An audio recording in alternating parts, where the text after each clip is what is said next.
It's the savvy side of 9 to 5. Listen. Bueller, Bueller, Bueller. Laugh.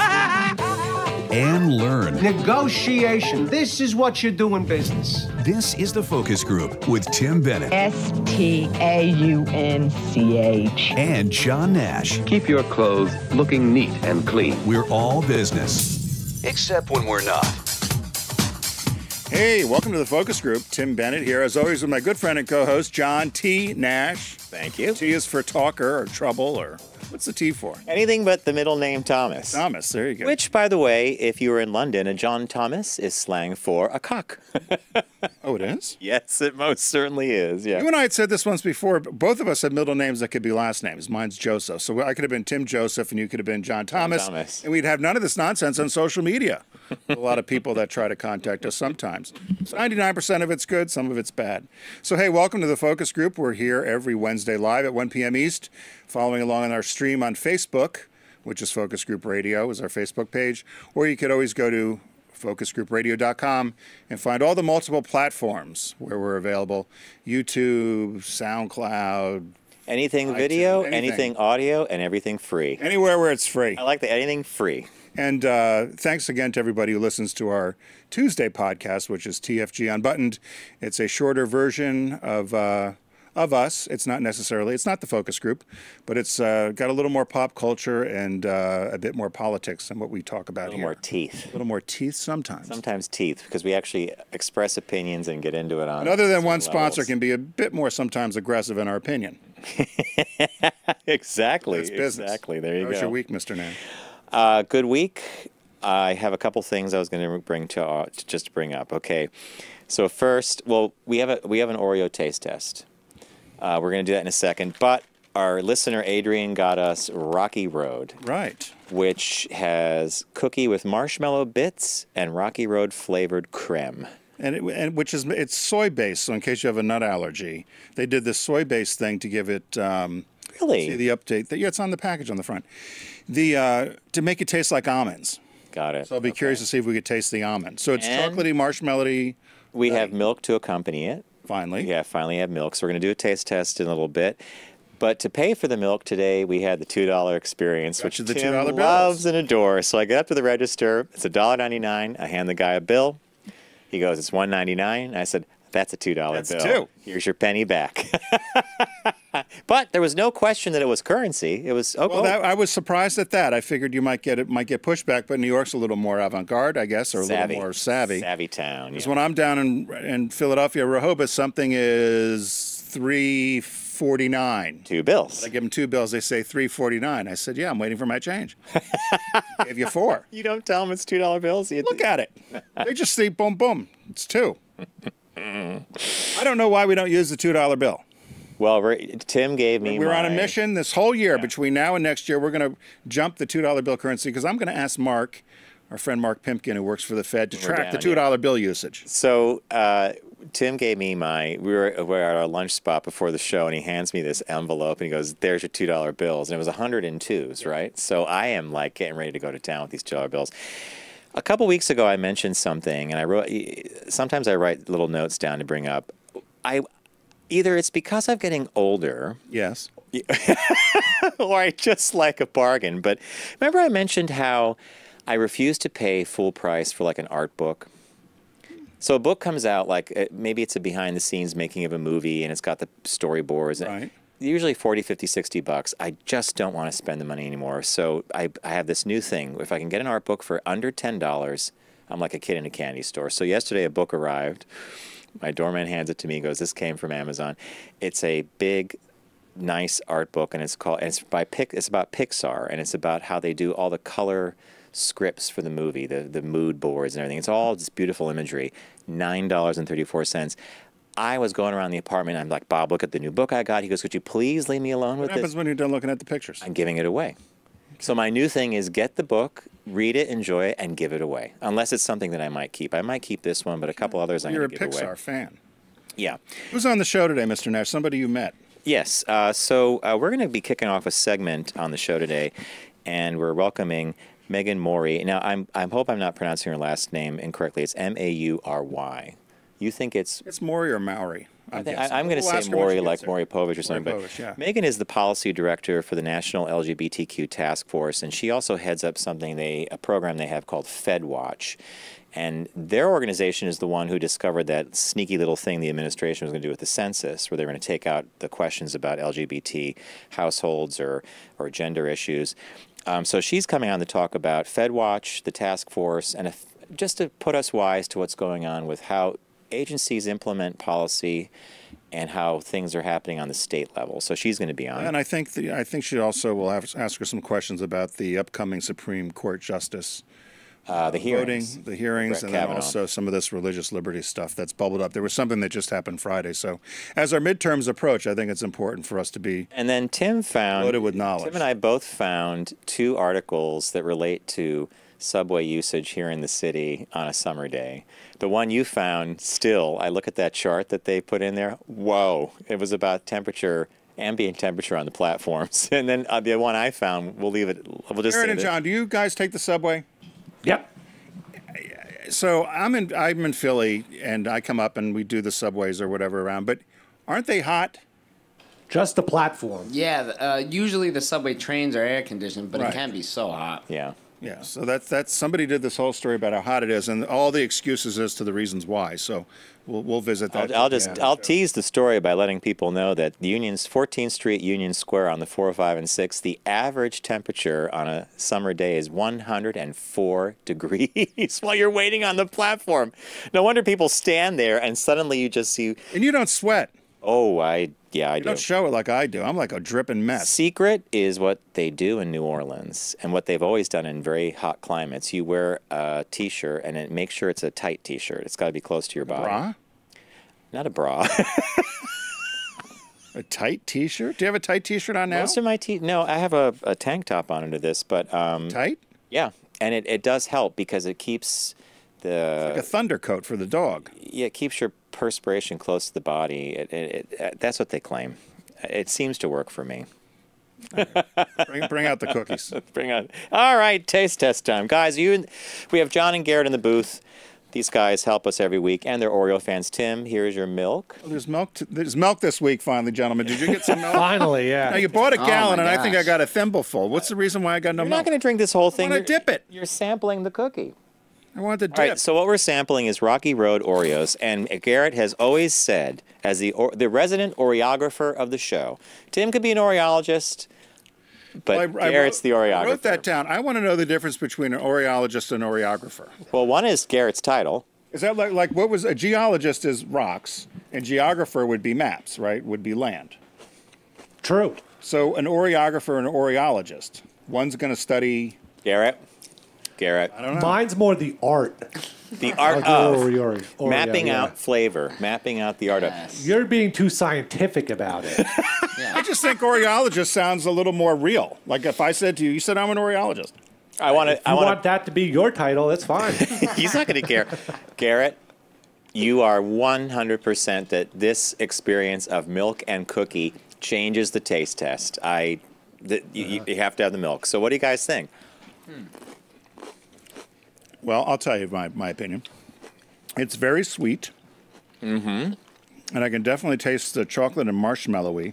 Yep. I don't taste the almond. I don't taste the I nut. don't taste almond at all. But that could be because we're Well, there's using... not almonds. They use this almond flavoring in the soy. So Wait, I need there's another nut cookie to allergies. make sure of my first Here's evaluation. so what do you guys think? Is it we've had there are regular chocolate Oreos, right? Yeah, it's not bad. I like it. Yeah, I like it. Yeah.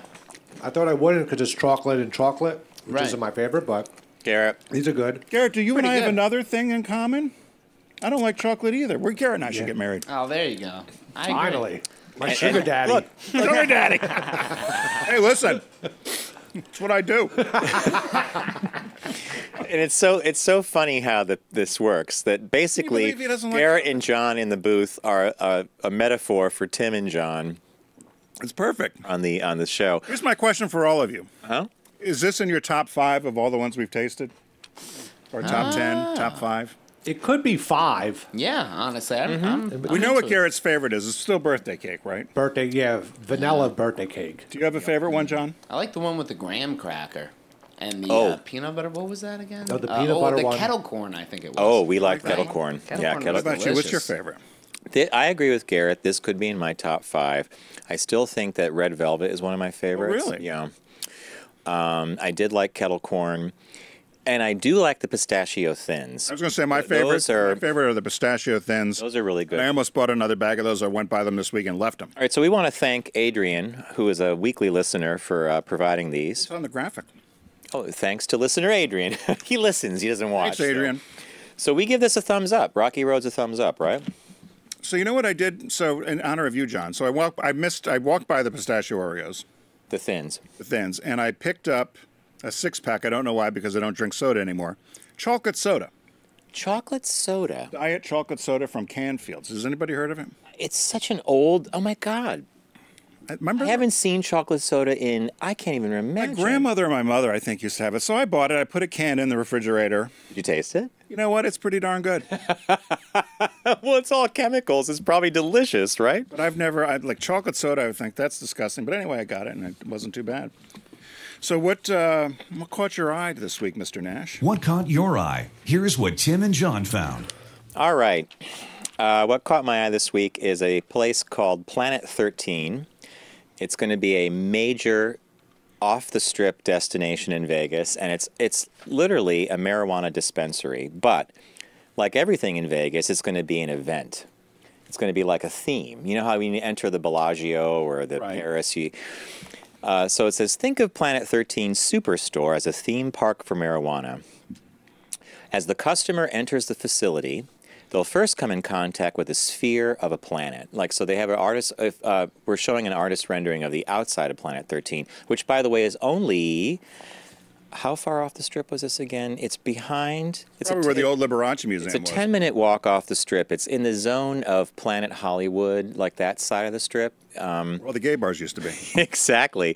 So you come in, there'll be interactive electronic displays. They're going to be flying orbs like these, I guess it would be drone technology flying around.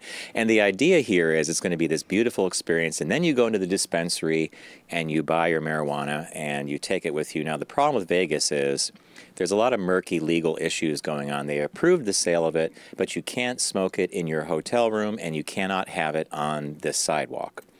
So Smoke it. bingo, exactly. So in Denver, in Colorado, Denver has actually carved out lounges where you can go and you could buy your product and you could actually have it at the lounge. Like a retail lounge downtown or something. Yeah, you you go sit in and smoke. Exactly. Like they used to do it in cigar shops. I think they still do that. That's a good idea. We should open a cannabis. So Vegas's city council is hoping to clear the way to create lounges that people can go to. And again, this is going to be opening November 1st. It's called Planet 13. It's a mega money is going into this. And the surprising thing here is while Nevada said, okay, you can sell legal weed, Attorney General Jeff Sessions is not exactly on board with this. And the feds had this weird hands-off policy during the Obama administration, but we don't really know where it sits now. And Here's the problem with Trump and Sessions. Because they wanted to play the game about marriage equality and everything else. Let the states decide. So the states, Yeah. right? That was their whole thing. Same with the States' women's rights, yeah. Same with the women's right to choose. Well, let the states decide. So with marijuana, let the states decide. But they're hypocritical, so I'm sure it's not going to fly. So if Vegas gets its act together on these lounges, it will be the third city in the world that has this kind of thing. Amsterdam is one of them. Denver, Colorado is the other. But the owner of this business, Planet 13, is pumping tons of money into it and expects this to be a major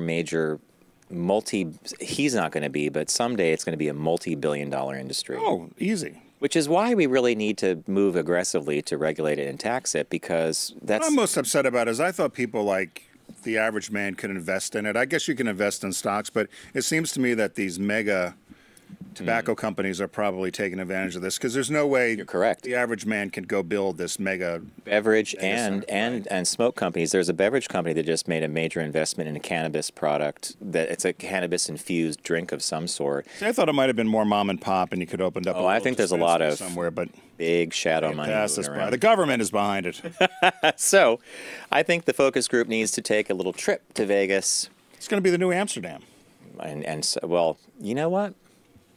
And in Vegas, you can visit most parts of the world. You can go to Rome, you can go to France, without ever leaving the Strip, right?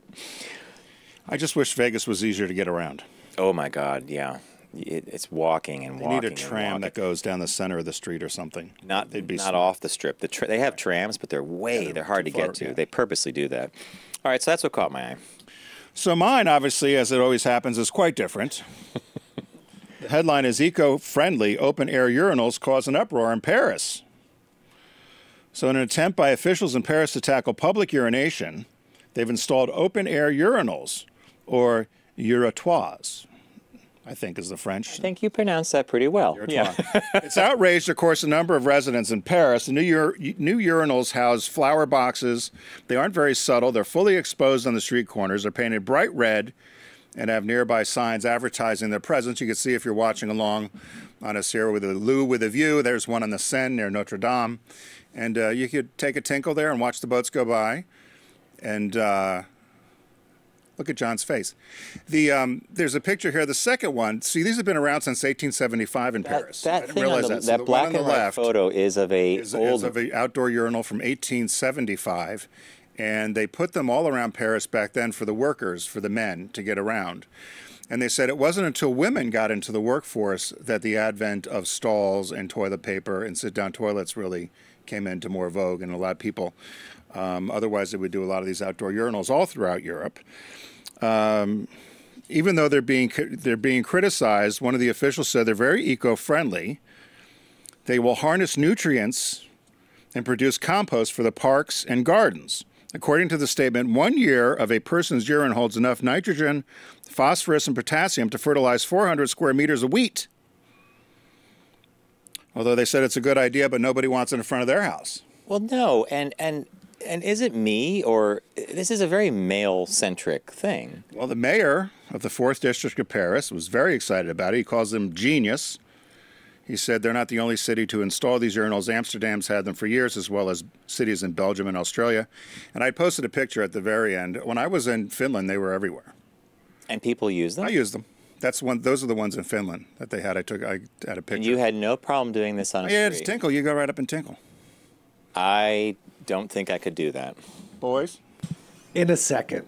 Yeah, absolutely. I was in Amsterdam once, and they had those type things, and I used it just for fun. Yeah, I did, and that's what I did in Finland, but then it became very convenient. Oh, yeah, I would do it all the time. You don't have to run into a store, run into a restaurant, gosh. just take a tinkle. Buy a cup of coffee, horrible. Now, I'll let you know when I come across one. I might have to stand there for like, I don't know how long. You pee shy? On a street? Yes. I mean, yeah, I'm going to that's a new challenge, right? So they're intelligent urinals, by the way. They've got a layer of straw which will eliminate the odor. But they said they put them in areas where people were doing public urination anyway. So they think this is one step better. To cut down on that problem, right? Right. And they said in London, it's where the phrase spend a penny came from. I never knew what that was, but it used to cost a penny to use a urinal. Spend a penny. Spend a penny. So instead of saying I have to go to the bathroom, I got to go spend a penny. Okay, okay. So they would use that. But they said after centuries of the first pissoirs were installed in Paris, women were not adequately catered for. So the women are upset, and they're trying to figure out how they can put together female urinals, but they said it would leave women too exposed in public, but the Brits are looking into it. That's my whole thing with this, is that it seems to be tackling a particularly male behavior of I'm going to take a pee wherever I feel like it because I have to, and there's nothing close by, and you can't. I mean, I guess, and that seems okay. I'm sure this. What are you upset about? You're very upset by this. I could see you're stressed. I'm not necessarily stressed, but you have to wonder if city council, like the Paris council, like there had to be people who raised the exact objection I did, which is, okay, I get it. We want to eliminate the odor and the whole bit, but, you know, can't we figure out a solution for everybody? You know, isn't there? And that's hard, I guess, right? Anyway, you're looking at me like I got two heads. So. You got the tinkle, you go. You got, okay. Business birthday today. Everyone does celebrity birthday greetings, but the Focus Group is the only show in the universe that celebrates business birthdays. This is one of these birthdays from an American icon, an American treasure that could go on and on and on and on, but I'll just pick some few key figures or key facts. It's Julia Carolyn McWilliams Child. Julia Childs. Born August 15th, 1912. She died just short of her 92nd birthday, August 12th, 2004. She was 91. American chef, author, and television personality. Of course, she was famous for her French cooking and her book, Mastering of the Art of French Cooking. She had a number of cookbooks over the years and a very, very popular TV show, which was on NPR. She had gone to Smith College, and one of my favorite quotes, she said, back then women were either nurses or teachers. She said she was interested in neither, so she goes, I just went to Smith and did nothing. I had a good time. Essentially said she went to Smith and had a good time. And got a job in the State Department after she worked for a little while in advertising here in New York City. And she joined the OSS, which is now the CIA. And she never really said exactly what she did, but she was based overseas, and they do say there was some information that was not leaked. What is it when it's open now? You can watch it. Declassified. Declassified. Yeah. Duh. So she was asked to solve a problem about underwater explosives being set off by sharks. So this was happening during World War II. Mm-hmm. They were trying to get U-boats or whatever, but the mines and the sharks kept setting them off. So they asked her to try to figure out a solution. So she experimented with cooking up concoctions as shark repellent. Interesting. So she experimented. She sprinkled this stuff in water to see if it would repel the sharks. The mixture she made is still used today. To repel the sharks. Repel the sharks and other fish from the underground explosives. It marked Child's first foray into the world of cooking. For her service, of course, she received many awards and commendations. She met her husband in the State Department. They moved to Paris, and that's where she learned how to cook and French cooking. And she had done an interview for one of her books on TV, and it was so popular that they gave her a show on NPR out of Boston. And she was the very first TV show, educational cooking show, to win an Emmy, and also the first TV show to do closed caption for the deaf, which I thought was interesting. Okay.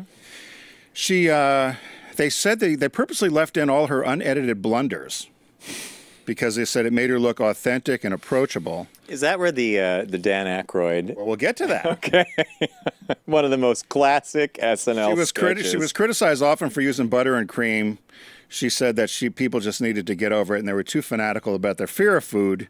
She said everybody's overreacting. If our fear of food continues, it's going to be to the death of gastronomy in the U.S.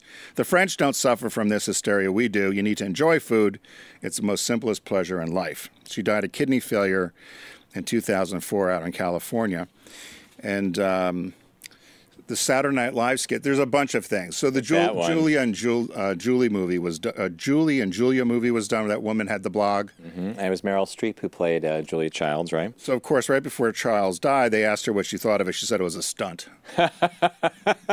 She didn't approve of it. She says, you don't do this as a chore. You do it for the love of cooking. Okay. The Saturday Night Live skit was in 1978. Dan Aykroyd played Julia Child, and he continued cooking despite a ludicrously profuse bleeding from a cut to his thumb. Remember that? And yelling, a hose attached. Save the liver, save the liver. Yeah. They said she loved it so much she had it on tape, and whenever friends came over, they played it all the time at parties. She thought it was great. She really liked that? Yeah. It was a good send-up, huh? So she loved that. And then I just pulled a few quotes that I always loved about her, and I have them on here on the graphics if you're watching. So the best way to execute French cooking is to get good and loaded and then whack the hell out of a chicken. She said if you're afraid of butter, use cream. She says, I enjoy cooking with wine. Sometimes I even put it in my food. The only time to eat diet food is while you're waiting for the steak to cook. I like that one. A party without cake is just a meeting. If it's beautifully arranged on the plate, you know someone's fingers have been all over it. I love that one. When Larry King asked her right before her death what she credited her longevity to, and she replied, gin, red meat, and butter. That's why you had the pictures. Sapphire, Bombay Sapphire. And then one of her favorite meals was tomato, mayonnaise, and white bread with salt and pepper. Tomato, mayonnaise, white bread, salt with and pepper. One of the best dishes she loved. Wow. So I loved you. And she's one of those strong women that She's classic, right? we often talk about, and she's just a Good business a birthday. lovely piece Very of good work. business birthday. So, hey, thanks to Deep Discount for being a partner of us here on the Focus Group. As you know, we love searching the catalog of all the great films and movies that they have. And this week, we kept with our theme of doing the documentaries and special interests. And for the month of August, we have a special code. If you go into Deep Discount, go through focusgroupradio.com, click on the Deep Discount logo. When you're shopping at checkout, use the code FG15 to get additional 15% off your purchase. And it's a one-time use only code, good for everything except games and consoles and accessories. But you're there to get good movies anyway. Well, look, I say when FG15 comes around, when they give us this code to give to everybody, fill the card up, get free shipping, get 15% off. Now you're talking. Yeah, exactly. Now you're shopping. So the you like this category, and you said last week that you wanted to stay with documentaries. Yeah, and there was a bunch more I could have picked, and John and I talked about it earlier, but I try to pick things that you can't find, and this one that I picked this week, there's very little, if any, information about this guy, this comedian that's available either online or streaming. So I think that's what's great about Deep Discount. You're able to find stuff that you're not going to be able to find anywhere else. And so this is one of those DVDs, and it's I Am Sam Kinison.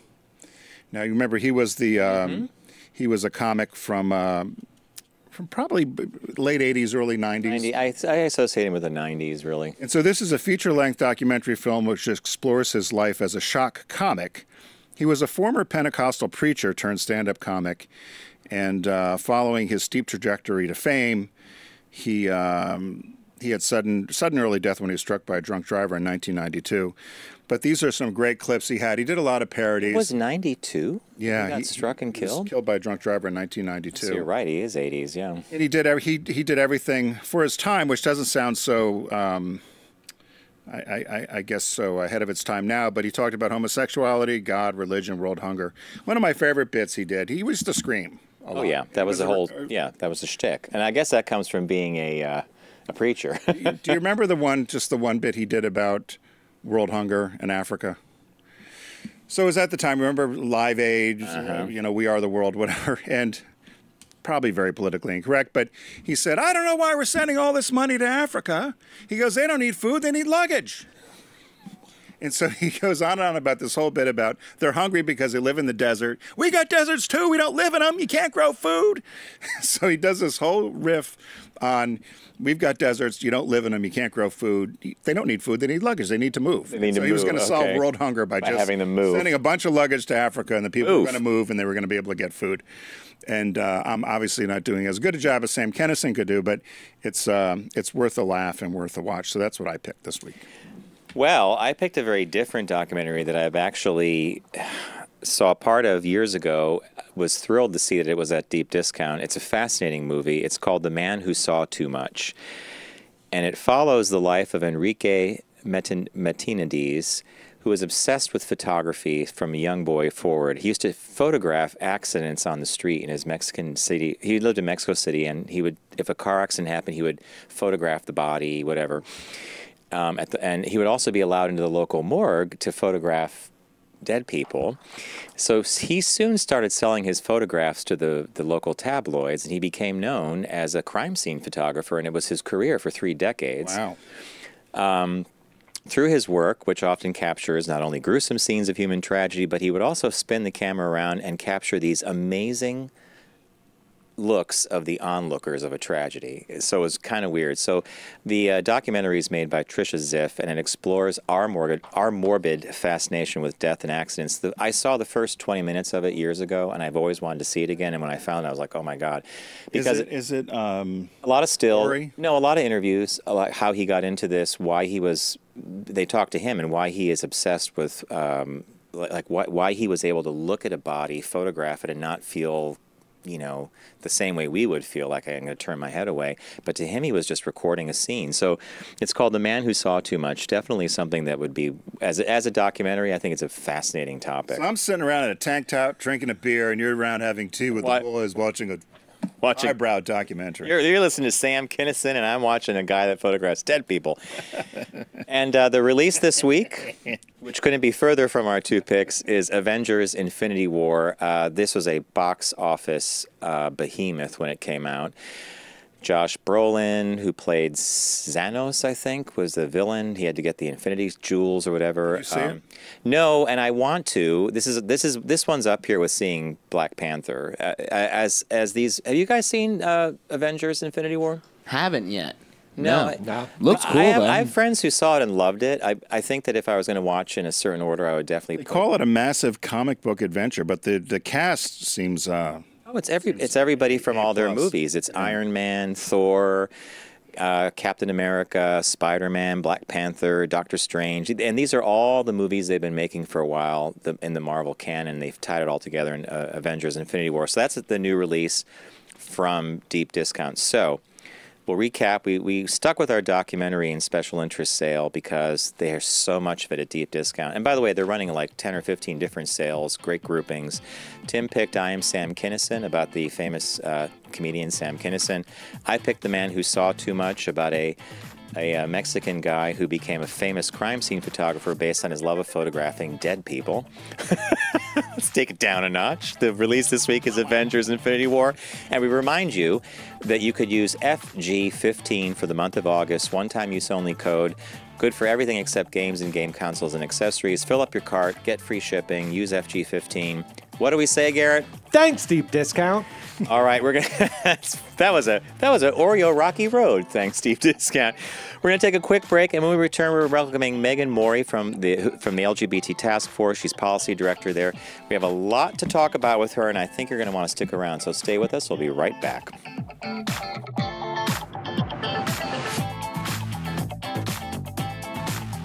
Brought to you by Volkswagen. Visit VW.com to learn more.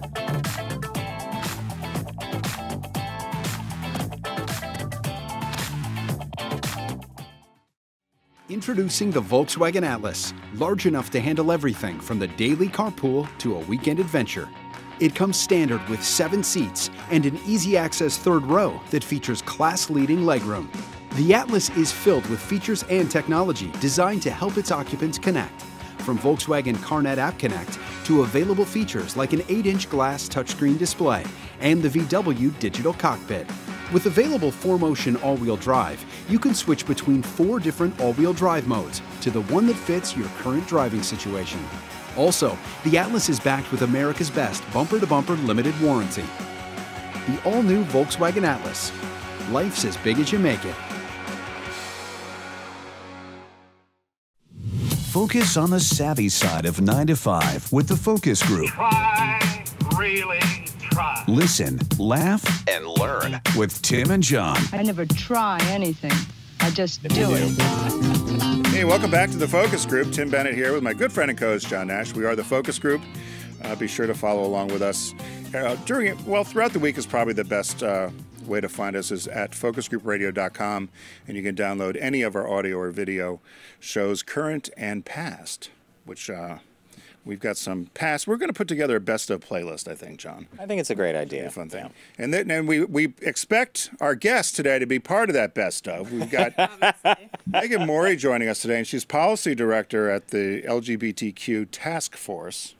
And John had been at an event and met Megan, and we thought it would be good as we approach the midterms to educate ourselves a little more about what's going on, particularly with LGBTQ rights and what we need to know related to the Supreme Court picks and religious liberty laws and the census and all that sort of stuff. So welcome to the Focus Group. Thank you so much for having me. Yeah. So why don't you first tell us a little bit about the task force? I was going to say, for people who don't know. Yeah, sure. So the National LGBTQ Task Force is the nation's oldest LGBTQ organization. We've been around for decades doing work for public policy and organizing around LGBTQ rights.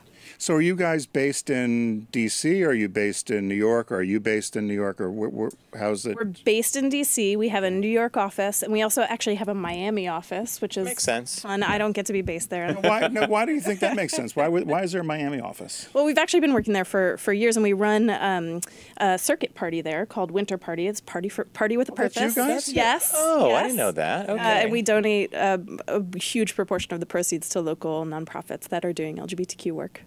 Somebody Very have cool. a thing for Miami? Yeah. I mean, I would have thought maybe you could have done L.A. or Chicago, but Miami's a good place to go in the winter. Yeah.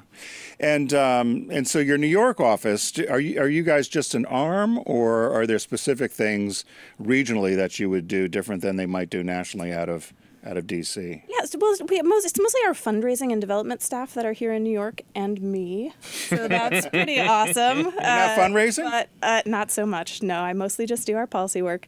And most of our policy staff is actually based in D.C. I go back and forth quite a bit. But we also, it's fun. We get to sort of meet more of the fundraising folks here in New York, and it's a great time. Wow. So when you're in New York, you're working on something that fascinates me. And it's this program you guys have, which I think more of our listeners need to be aware of. It's called FedWatch. Mm-hmm. And this is this your brainchild, FedWatch? It was me and my colleague sitting on my couch who dreamed it up. Yes. So why don't you tell us about FedWatch? Because I think this is one of those interesting things that it's under the radar, in my opinion. Yeah, so here's the thing. When Congress passes a law, they pass it over to federal agencies and they say, hey, federal agency, implement. Take a look at this law, implement it, enforce it, do your thing. The federal agencies then do a bunch of work around it. And when they're doing that work, because we as a country believe in democracy and transparency, they're required to tell us how they're doing it and ask for our opinion on how they're doing it. And they do that in the form of regulations. Now, I know you all know a lot about business, and regulation can be kind of a bad word in the business world. Right. But really what regulations are the implementation enforcement mechanisms of all laws. So they're what makes us have secret seatbelts in cars, and what makes us have safe ladders, but also how we enforce civil rights. So if Congress passes a law, then when it gets to the federal agency and they have to implement the law, do they go back to Congress? Or is that no? They're just interpreting and implementing and enforcing the law that has been kind of handed off to them through these regulations. So they have to post these regulations in the Federal Register. Now that gives us all the opportunity to weigh in. That's super fun. But here's the problem: the Federal Register is like 200 to 300 pages every single day, meaning that's like 1,000 to 1,500 pages a week of information to newly sort posted through. info. Yeah. Wow. Right. And that's where FedWatch comes in. So FedWatch does the work of weeding through all that information and helping our social justice colleagues know when there's an opportunity to weigh in. Wow. Yeah. And then we sort of crowdsource resources for folks. So if, let's say, there's a public comment period on youth homelessness, and I want to comment about how LGBTQ young people will be impacted by that program. But I know that there's also a piece about young folks living with disabilities, but that's not my expertise. I might reach out to a colleague in FedWatch and say, can you give me talking points or a little background info so I can make sure that I'm writing a nuanced comment that includes everybody in it? And that you give back to the agency to say, as you implement this nebulous law that just got handed down from the Hill, please consider this. Now, this FedWatch is how you also actually figured out some of the shenanigans with this national census, right? Yes. So in a couple different ways. So through the Federal Register, the Census Bureau posts kind of everything that it's ever doing. So everything from when they add the citizenship question to the census to their decision not to include sexual orientation and gender identity questions in the census, that all filters through the Federal Register at some point. So when we are reading through the Federal Register and learning about the surveys that the Census Bureau is fielding, we can find in there that they've made changes to these surveys and weigh and tell them that they need to be doing a better job. So did they, in fact, because we reported on that, I would guess, probably 6 months ago, that there was lots of talk that the Trump administration had removed all the questions related to LGBTQ folks, and then someone came back and said, well, no, not really. It hasn't even been developed yet. So where do we stand on the census? And when is the census? That is the census. Oh, and I'll add one last question. Sure. Is there an expectation that with the volume of information going on to this database, that you can just something, because it's gonna, if you miss it, and it's done. It can go under the rug. Like, is there a thought that, hey, we'll just pull that question, no one's gonna notice? I mean, absolutely. And really? in fact, the Census Bureau fielded a survey called the Census Barriers, Attitudes, and Motivators Survey a few months ago, and they, at the very last minute, they had published the survey. It included a question about sexual orientation in it to find out how LGBTQ people were feeling about the census. It included a sexual orientation question at the very last minute, literally the morning before it was supposed to get finalized. They decided to pull that question. And if we hadn't been paying attention, we never would have known. Did you get them to reinstate it? We did, actually. It was a success. The whole sort of social So you did by lobbying with community. the federal agency in charge of the census. Exactly, right. So do the other... I'll just pull one just because it's at the top of mind. So would other LGBT organizations like HRC look to you guys, or are you just all, you do what you guys do, they do what they do, or do you share? Like siloed or We work compartmentalized? together. Yeah. So the task force has a theory of change where we believe that working together in coalition is the best way to get anything done. Right? It gets us the most information. It helps us be the most effective. We work together. We do all that together. Rising tide lifts all boats. That's right. And FedWatch is actually kind of like a movement infrastructure tool, not just for the LGBT movement, but for social justice movements at large, where people are getting information from FedWatch, the network. They do often look to us for expertise on regulatory policy in general, because we do read the Federal Register every day, so we just know so much stuff about it. But we also crowdsource information from our partners all the time. There might be something they're paying more attention to and have more detail. How many people are coming through this stuff? There are about 6 of us in what we call the FedWatch Brain Trust. Every week? Yeah, I actually read it every day. Wow. Think about that. But if you're publishing how many pages a day? 200 to 300 pages 200 to 300 pages of information based on the... So do you specifically look at certain administration areas, health and human services, housing and urban development? You may, and because other ones may not be... Those issues, an LGBT issue might not wind through something like commerce quite as much as it might through something that's touching a human being. Yeah, oddly, Commerce actually manages the Census Bureau. So all right. So you're looking at their stuff too. Well, probably the Small Business Administration. Yeah, they have a Minority Development Corporation that does work with generally people of color and LGBTQ folks. But we look through all of it because things pop up in weird spots. Like this morning, there was a listing about the National Park Service, and they're making a whole new rule about protest in D.C., like where you can demonstrate, how many people can demonstrate. Like use of the mall and stuff like that, right? To limit the use of signs in protests. So all of these changes that are going to have a direct impact on our ability to advocate as a community. Now, were you an attorney? What did you do before this? I am an attorney. You are? Yes. Okay. I'm guessing because you have to be to want to read through. And attorneys love reading documents. They love going through stuff. Before that, I was a tax accountant. So it for good gosh, a tax accountant and an attorney. Yeah. Those two. That's You're a lot of fun on Saturday. You're gonna be watching that documentary with John. With the wine going up, you're not getting that deduction. And by the way, you're not watching I Am Sam Kinison. I'd watch that too. Let's be real. So you were an attorney before, and then how long have you been with the task force? For a little over 5 years, and we launched FedWatch pretty soon after I got there. So that program has been in place for almost 5 years now too. Wow. All right, so, you're going to be coming back again and again, so you'll have to keep us up to date on what's going on with FedWatch. Sure. On the horizon, we know that regardless of how slow walking or how Chuck Schumer wants to slow walk the confirmation hearings, they will happen soon for Brett Kavanaugh. Yeah. What's your sense of that, or what should we be looking at for the hearings? I mean, let's face it, I think all of us are under the impression that there's enough votes to confirm. Maybe not if Susan Collins or Lisa Murkowski decide to go the opposite direction. But for the moment, there seems to be a majority that would confirm him to the bench. Yeah, there's definitely still a couple people on the fence, and we're working hard to drive calls to their office and industry visits to make sure that... West Virginia. Is he on the fence? Yeah. There are he's always on the folks. fence. He's afraid because he's, West Virginia is very was Paul on the Rand Paul on the fence too? No, he was a no, but the way he always ends up being a yes. He'll flip. So what? I'm not sure I necessarily trust his public statements. So they said that what I thought the holdup might be with him is they said he was.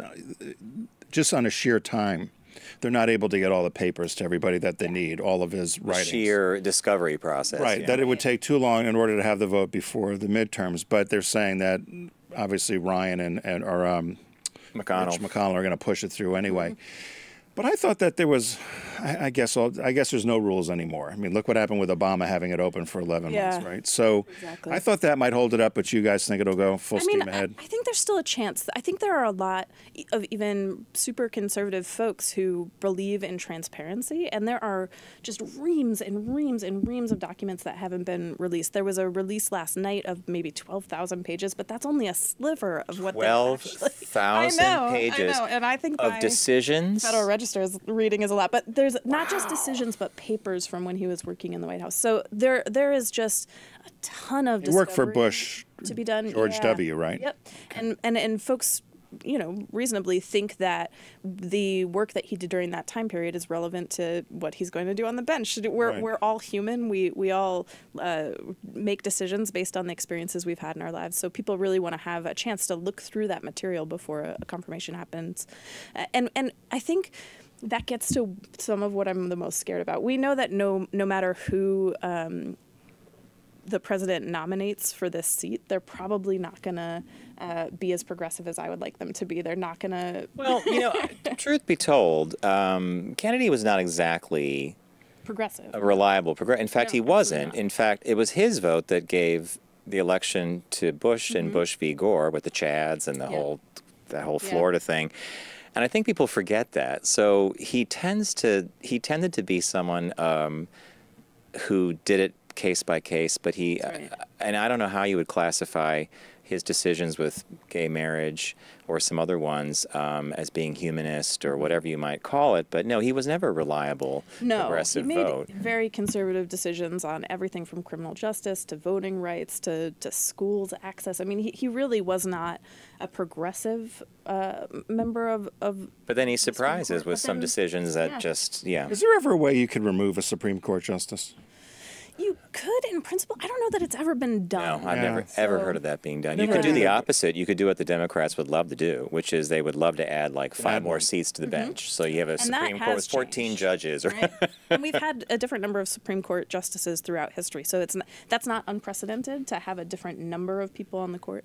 But my biggest concern about the Kavanaugh nomination is not actually about his opinions on sexual orientation and gender identity or on voting rights, although I am concerned about all those things. It's more about how he feels about presidential power. Yeah. He is all about the power of the executive. Yeah, and that we does. have someone in power right now who is looking. Who's all about the power of the executive. Because he felt during the Clinton impeachment that a sitting president should not be held accountable for anything. Yeah. And specifically, that's the he couldn't be indicted or subpoenaed. Right.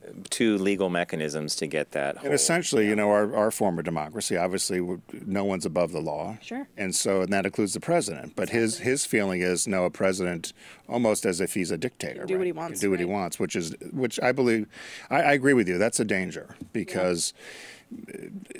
I'll just play devil's advocate and say there's a whole group of conservatives and libertarians who think that that whole question of executive power is actually still open to interpretation. And they'll look at each administration, and when Obama was president, the Republicans railed against the amount of executive orders he rolled out, saying, you can't do this, we're the ones who make the laws, you're making executive. So I think you could see both sides of the equation, but I do agree that at the very base principle, he's an elected official, he comes from the populace, he should be constrained by the same rules and regulations that we are as well. So if you can indict somebody, if you could subpoena somebody, why would it not be him as well? I don't see how that, It's Animal Farm, right? Yeah. All animals are equal. Some are more equal than others. Oh, it's amazing how the books you read, like the Lord of the Flies, Animal Farm, like go back to some of these books we read as kids. Yeah, exactly. The high school summer reading list. So moving on from Supreme Court for a sec, one thing you and I talked about when we spoke earlier in the week was the importance of the census. And specifically, your drive to make sure that if people get the census, answer it, be counted. Yeah, and I think that's one thing, over the last year when we've been sort of fighting with the administration about the sexual orientation and gender identity questions, we really haven't wanted to lose the thread that we need to fill out the census no matter what. Yeah. The census drives more than $800 billion in federal funding. It's how we draw our legislative districts. It's how we are represented in the House of Representatives. And it's also how we enforce civil rights protections. So no matter what, the census is important regardless of whether we can self-identify. You said it's 2020? Yeah, it's in 2020. It should be coming to your houses between January and April of 2020.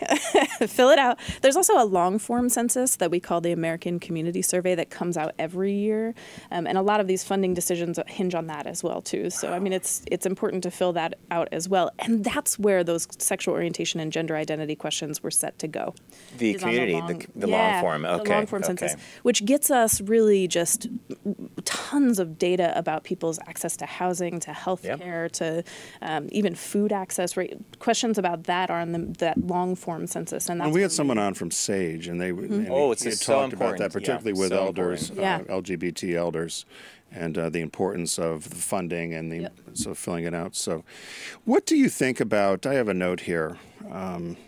In purple. I got this gay pen from Brian at Admark 360. When the purple goes, it goes yellow, and I have to get y'all pens. You mean it literally runs down? It's like the everlasting gobstopper from Willy Wonka and the Chocolate Factory. But all these religious liberty laws, and there was one that just I was reading on the way on the train today up from Philly, one that was just passed over or was put forward on Friday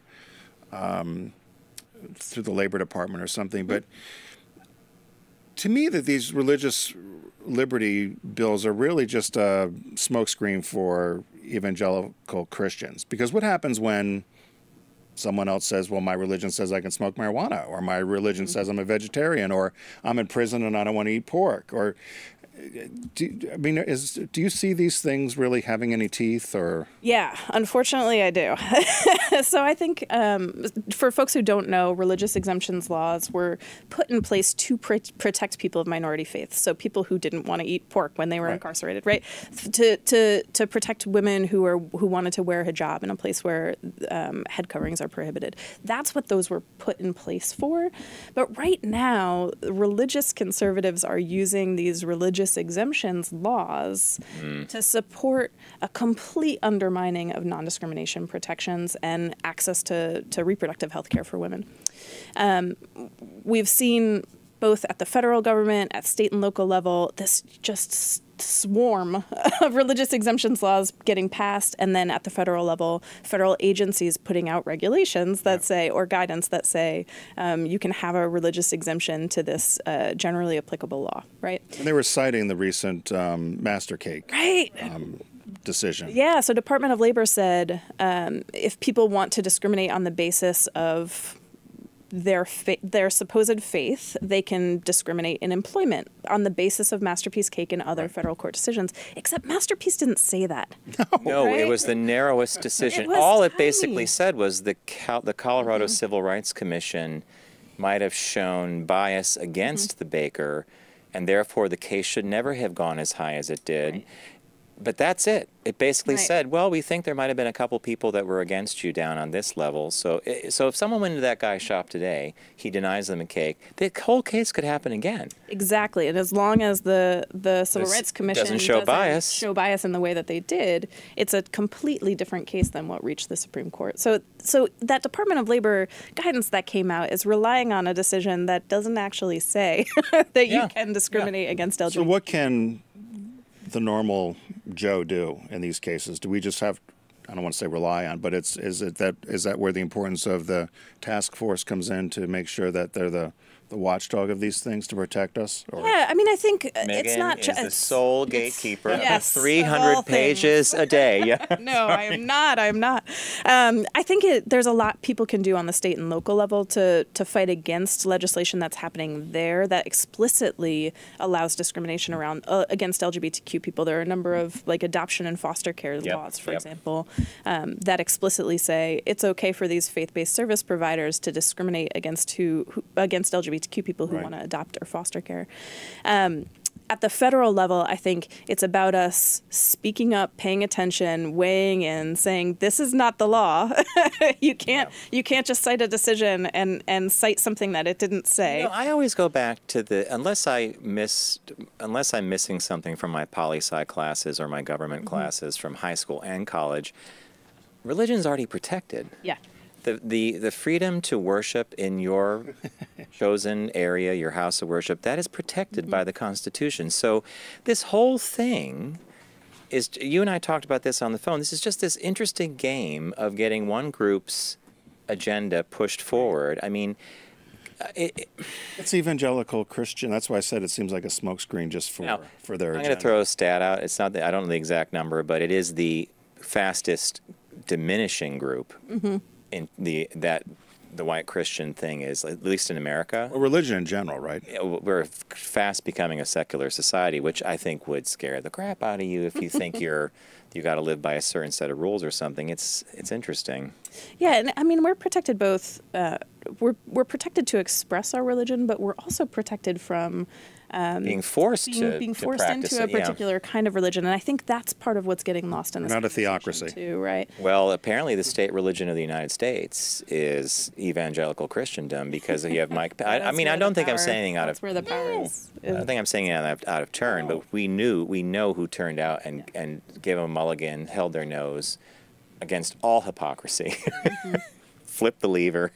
Yeah. I want that big tie. I want to tie that big too. Yes. See what happens. We'll see how strong they are when the N-word videos come out. We'll see what happens. Oh, we were talking about that earlier, Omarosa. Yeah. I am interested to see how whether the people who stood by him continue to do I think they will. You can explain that one. I think someone said that those, it's a cult, and if you believe to that level, you're just gonna, it doesn't matter. It's another thing, whatever. I like to believe that people have deeply held morals that they will stick by, but I know it's silly. No. Hey, look, we've traveled around the country. We've done road trips for VW, and we've traveled on business, and I'm with you. The vast majority of people I met have been fantastic, and they seem to come from, but you never know. You just never know, right? All right, we are going to have you on again, and we are going to have you on again. It's Megan Morey. Got the last name Morey, right? Perfect. I don't know why I would just say Maori. And Megan is the policy director of the National LGBTQ Task Force. Website for the task force? Is www.thetaskforce.org. I like branding when it's done simply. Thetaskforce.org. Boom, done. All right, Megan, thanks for joining us. We look forward to having you on again, and we're going to take a quick break. When we return, we have a little item about traveling the New York City subway system in the summertime. It's very hot. That's in the nutshell. Oh, the show's over. We'll be right back after this quick break. Yeah, show's over. It's hot.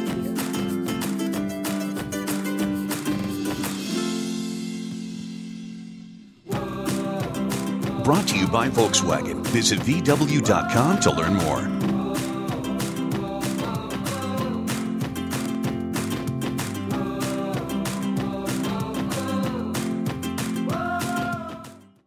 Focus on the savvy side of 9 to 5 with the Focus Group. And in business a week, I got more money than I know what to do with. Listen, laugh, and learn with Tim and John. Herrera Rocher. He is doing well. As many of you know, I hate a guest. But you like that guest.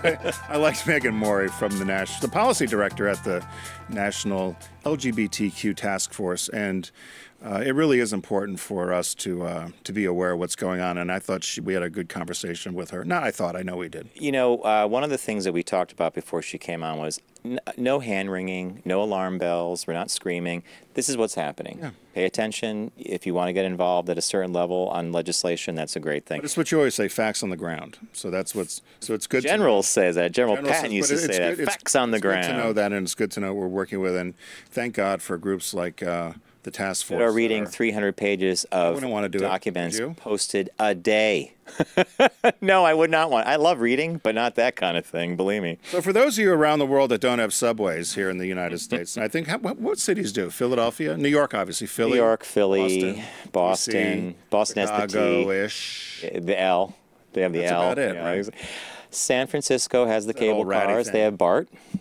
Yeah, BART's a bit high. It's a more of a modern train, but Anyway, if you're in the Northeast, it's hot out, and so are these subway plates. yeah, you take your life in your hands when you go underground, I tell you. And Tim found, well, why don't you kick off with your temperature article first? So anyone who knows me, and you know I sweat like crazy. And so I saw this. Of course, this would have caught my eye, but it says temperatures on New York City's busiest subway platforms exceed 100 degrees during the summer. And they list 10 of the most popular subway stops, and they list the temperature. The most, or the hottest one was at 14th Street, Union Square, 104 degrees at 1 p.m. Last week. A subway station I'm at all the time. Columbus Circle. Columbus Circle, the number one. Back from our XM days, that was the one we would go to, and we'd finish the show, and I sweat all the way until I got on the Amtrak train. It was so hot. 101 degrees at 10:55 a.m. on the day they took this reading. And they keep talking about how the century-old ventilation system and the old subways with the braking systems and blah, blah, blah, the air conditioners on the subways make it too hot in there. But my question in the margin was, what happened to Trump's infrastructure program? Wasn't he going to fix our airports and our subways and our trains and rail and highways? And that hasn't happened. But just put some big industrial fans in. Get the air moving. Oh, I don't know. Can't you just move the air? So I'm going to date myself here, but when I first moved to Brooklyn out of college, they had not put the new subway. The 4 or 5 were brand new trains that came in, but for that time, for a while, I rode on trains that had nothing but big fans on the top of the car. Oh my God. And you suit and tie, like every business guy, you'd cram in and you just get that collar that got wet from sweat. Even now when I see people in suits down there, when we're sweating in shorts and a t-shirt, I look down there, I'm like, wow. Fully dressed suit and tie. Yeah, it's uncomfortable. So the lowest temperature they actually recorded was at Penn Station and the ACE platform, 86 degrees. That's because of all that air probably from the track seeping in the from, LIR. Yeah, from the because I guess Penn Station is nominally air conditioned with the way they do that. But yeah, Grand Central 92 degrees. Rock Center 98. Times Square 98. Add that with the humidity and everything else. So that So to end this. I hear the New York Post. Always rely on the New York Post. One of the best papers in America. Is that the one that published Headless Man Found in Topless Bar? Headless Bar. Headless Man, Topless Bar. That's right. Best headline of all time. They published a story about a guy who was seen on the subway in a couch. And he had put the couch, somehow he got this couch, like a 3-seater couch, onto a train. Leather couch. I think we have a picture of it. We have pictures of it, yeah. He's sitting on, well, it looks like a 2-seater, actually. He's sitting there. He looks exhausted. If you zoom in, he's like, man, am I glad I got this thing on the train. He's got his bottle of water. And next to him is either a walker, you know those things people use to get around? Or, so they posted this on Reddit. And then someone saw him on 6th Avenue and wrote the following. I love this picture before you go in. That's the couch. The subway. So the platform's there. The subway stops, which gives you about 5 seconds to get on off. How he got that sofa on there and got the door closed. This is American ingenuity at its best, folks. I like this. So some guy sees him on 6th Avenue, and he says, basically, that couch was resting. The couch beside him was resting on the folded-up walker. So he's sitting next to that walker. Or a wheelchair or something? He rolled the couch down 6th Avenue with the back edge of the couch balanced on that walker, screaming and running around because it kept coming out of balance. I wish the guy had followed him and watched him get it down the stairs. What do you want to bet someone helped him? Well, I was going to ask you, he probably had to use the elevator they have for the handicapped folks, and then probably stand it up. You had to get it in and probably had somebody open up the emergency gate because you Yep. couldn't get through the turnstile. Because I said to John, how did he get it down X amount of flights onto the train platform? It reminded me a little bit of, and I thought, here we go with these New Yorkers being smart, with the whole law about you can't take your dog unless you have it in a bag. Yeah. And the woman that has that huge Great Dane in the IKEA bag with the holes cut through. Have you seen that? She's on the platform. You mean the bag they gave you at IKEA, that big enormous IKEA bag? They cut the holes. So she's got the dog. She's got her dog on the train, but he's in a bag. He's in the IKEA bag with the big lights. It's huge.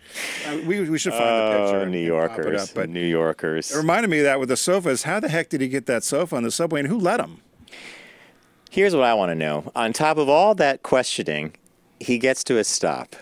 The door's open. Now, you're going to shove that thing off as fast as you can. And now you got a couch on a platform wherever you are, in Queens or Brooklyn, who knows, right?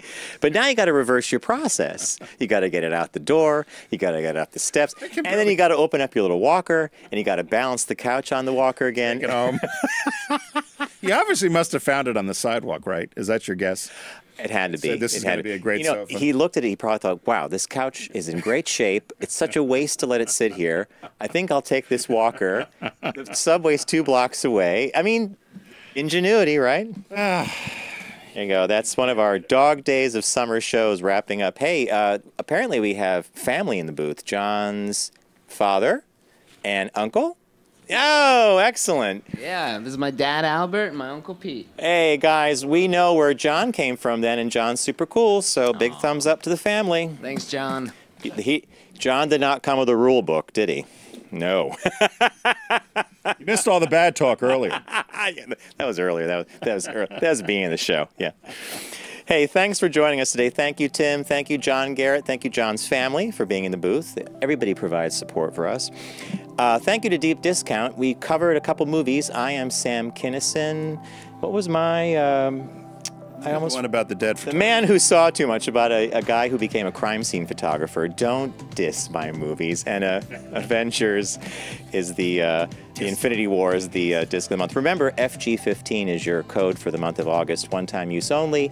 Not good for games, game consoles, or game accessories, but fill up your cart, get free shipping, use FG15, and always visit Deep Discount through focusgroupradio.com. Thank you, Volkswagen. They've been with us for over 8 years. We're getting ready to do an ice cream trip, which may or may not involve a Tiguan or Atlas, but it involve a Volkswagen. It's going to involve a VW. We're going around Lancaster County. We're going to find the best vanilla ice cream before Labor Day. Tim has 12 stops. 12 stops. Going on the PA ice cream trail. If anybody wants to follow along with us. Tim asked me the day, he goes, do we have to eat all the ice cream? I'm like, we're going to try it. We're going to try it, but that's a lot of ice cream in 2 days, man. Take a taste. Milkshake. All right, as Tim always says, don't text and drive, arrive alive, and see you next week.